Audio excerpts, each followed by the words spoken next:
there. Good morning. It's 8:40 now. 20 before 9. Time to check in on your money. How is Wall Street treating you today? Are you going to be able to retire on time? Well, let's find out. Got Phillip Statler from Statler Financial Services in downtown Sebring on the line this morning. Phillip, how are you? Hey, good morning, Dave. Doing well today. Hope you are too. Mr. Powell, he came out with some interesting discussions yesterday to Congress, and so I think there's some optimism now in what everybody sees as far as interest rate cuts before the end of the year.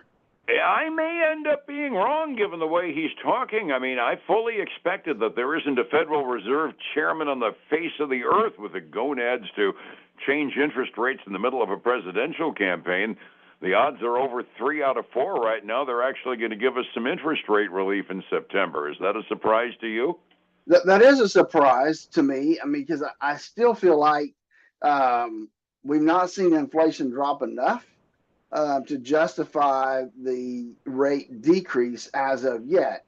Now, maybe in the fourth quarter, December's meeting, I might can see that because you'll have 2 or 3 more months of data coming in, which should give us a little better picture of how things are going and what inflation's doing.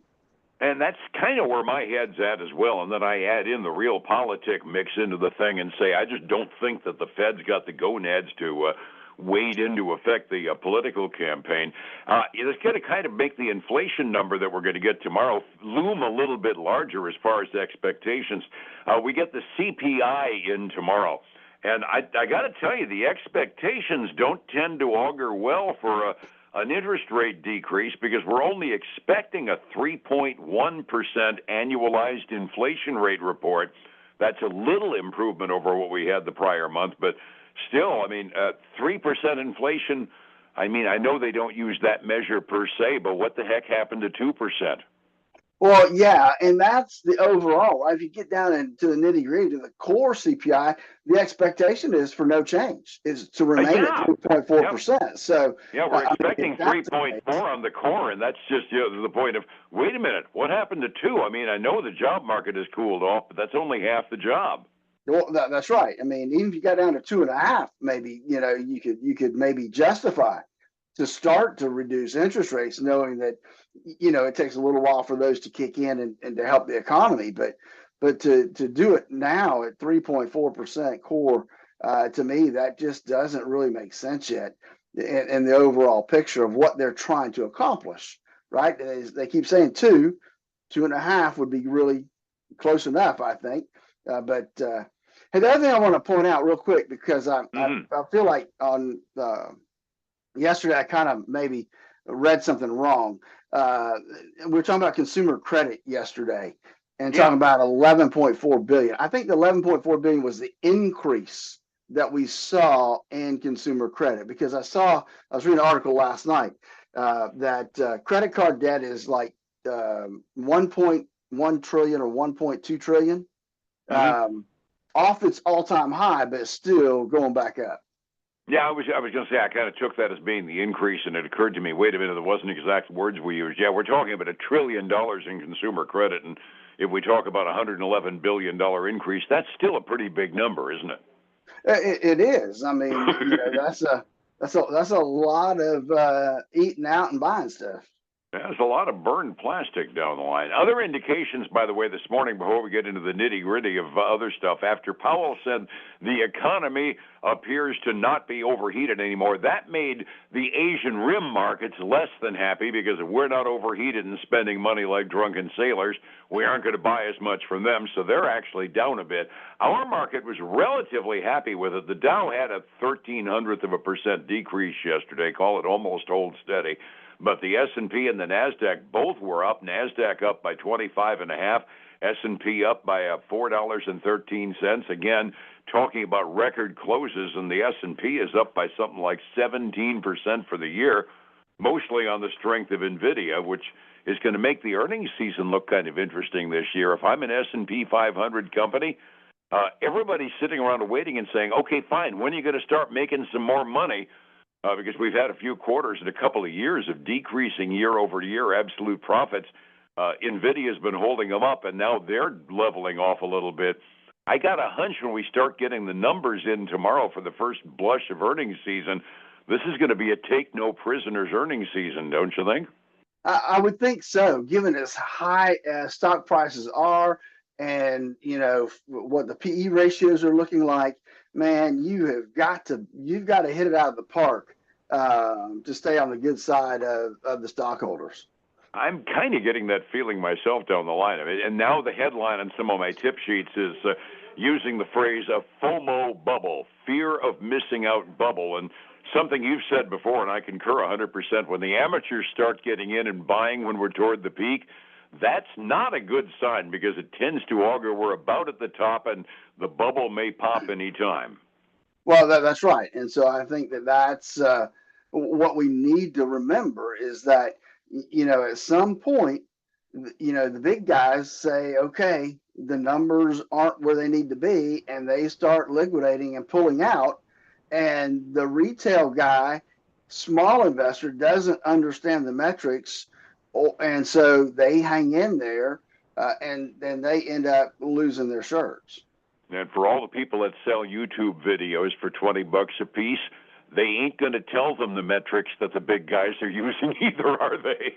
No, they're not. That's just not the way it works, folks. Yeah, there ain't no secret out there. Before we get into other stuff, by the way, the mortgage application news came in this morning. We ended up declining on the index by 0.2%. That was after a 2% decrease, a 2.6% decrease last month. Purchase index went up because mortgage rates inched down by a little bit.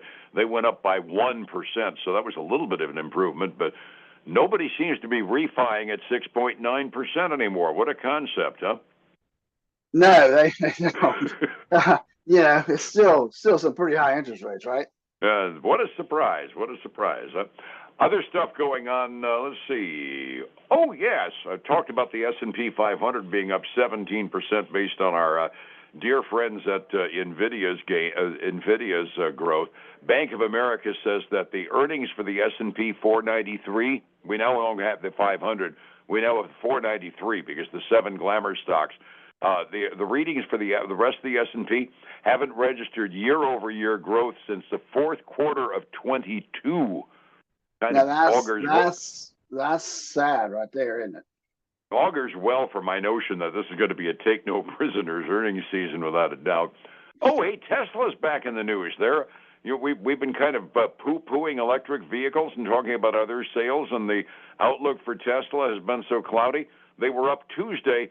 Again, up another 4%. That's 10 straight days of gains. Maybe the cloud's off of Tesla and we're actually selling some EVs again, huh? Well, you got, Goldman Sachs raising their price target substantially by $73. I mean, Goldman Sachs now has a price target of $248 a share. When a big guy says there's a higher target, everybody decides to follow it. Besides Powell getting in front of the Senate and the House, and probably saying the same thing he did yesterday in front of the Senate, any other tidbits we're likely to have affecting our markets today?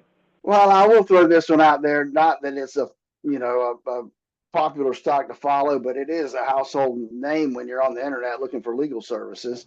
LegalZoom reported. They didn't report earnings yet, but they came out and did make a revision to their full-year revenue outlook, and they cut it by like 10-20%. So their expectation was 70 million to 700 to 720 million, and they revised that down to like 675. And so their stock dropped, get this, 25% this morning. Oops.